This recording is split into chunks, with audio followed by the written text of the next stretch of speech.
There's a process that happens behind the scenes in every single successful factory. It's not glamorous, for sure, but if you get it wrong, oh boy, the consequences can be absolutely disastrous. So today, we're going to break down a really critical piece of quality control: calibration. Okay, let's start with a scenario. It's the kind of thing that keeps business owners up at night. Picture this. Your team has been working flat out for weeks. A huge shipment is finally on its way to your biggest, most important client. And then you get that call, the one you dread. The entire shipment rejected? So the big question is, why? What went wrong? And here's the frustrating part. The reason is almost always something ridiculously small. It's not some huge design flaw. Nope. It's a single, tiny measurement that was off by just a hair, all because one instrument on your factory floor, well, it wasn't telling the truth. But don't let that tiny error fool you. The consequences, they are anything but small. We are talking about huge financial losses from that rejected order, and maybe even worse, you've damaged the trust you have with a really important customer. That's a tough one to get back. So, how do you prevent this whole nightmare scenario? Well, the answer is a really disciplined, consistent process called calibration. Let's dig into what it is and why it's something you just can't skip if you care about quality. Okay, so at its heart, calibration is actually a pretty simple idea. It's all about comparison. You take the tool you use every single day, your measuring instrument, and you check its reading against a standard one that you know is perfectly accurate. It's really the only way to be 100% sure that your tools are telling you the truth. All right, let's make this super practical.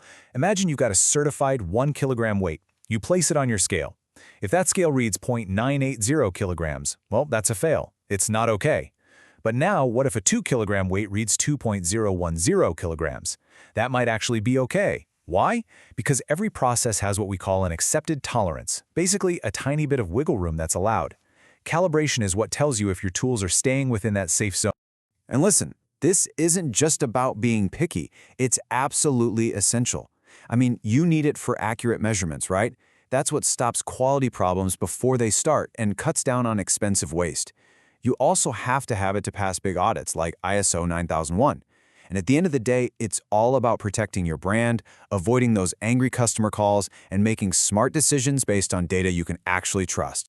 Okay, so we've covered the what and the why. Now let's get into the how. How do you actually do calibration on the factory floor? It's a surprisingly straightforward 4-step process. Step 1, pick the instrument you need to check. Step 2, grab your certified standard reference, the one you know is perfect. Step 3, compare the readings. And Step 4, this is super important, you record the result. You write down if it was okay or not okay and exactly how far off it was. All right, now here's where things can get a little tricky. To really get a handle on quality control, you got to be precise with the words you use. Calibration often gets mixed up with a few other terms. So let's take a second to clear things up, because knowing the difference is key. Okay, first up, verification versus calibration. Verification is just a quick check. You grab a measuring tape and compare it to a master tape to see if it's right. Simple. But calibration, it adds one crucial step. You formally record the result. That piece of paper, that documentation, that's the big difference. So, what happens when a tool actually fails the calibration test? Well, that's where two other words come in: adjustment and correction. An adjustment is the physical fix. It's the act of, say, resetting the zero on a scale. But correction, that's the whole shebang. It's the entire process that comes after. You adjust the tool, then you recalibrate it to prove the fix worked, and then you update all the paperwork. So if you want a really simple way to remember all this, here it is. Verification equals check. Calibration is check plus record. Adjustment is set it correct. And correction is the whole cycle. Fix plus recheck. Got it? Simple as that. Okay, so now that we have all the key terms down, let's see how they all fit together to create the complete calibration cycle. So here's what that full workflow looks like in the real world. First, you identify the instrument. Next, you might do a quick verification. Then comes the formal calibration, where you write down the official results. If it fails, your next step is to make an adjustment. But you're not done. After the adjustment, you have to recalibrate to make sure the fix actually worked. And the final, crucial step, record everything and slap a new calibration label on it. And that label, it's so much more than just a sticker. It's a vital communication tool. It's got the instrument's ID, the date it was calibrated, and, super important, the date the next calibration is due.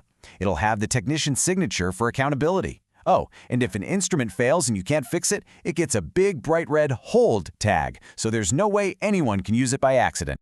Now, following a system like this isn't just about being organized. It's pretty much your golden ticket to a successful audit. When an ISO 9001 auditor shows up, this is exactly the kind of tight, systematic process they are trained to find. Trust me, an auditor is going to walk in and start asking some very direct questions. Do you have a calibration plan? Show it to me. Where are your calibration records? What's your procedure when a tool is out of calibration? Are all of your instruments properly labeled? The system we've just walked through, it's designed to let you look them in the eye and give a confident yes to every single one of those questions. And really, all of this brings us back to one single fundamental question that you need to be asking in your own business. Because this stuff isn't just about passing an audit, right? It's about your customers' trust. It's about the health of your bottom line. So the crucial question isn't just, are our instruments accurate? It's, can we prove it?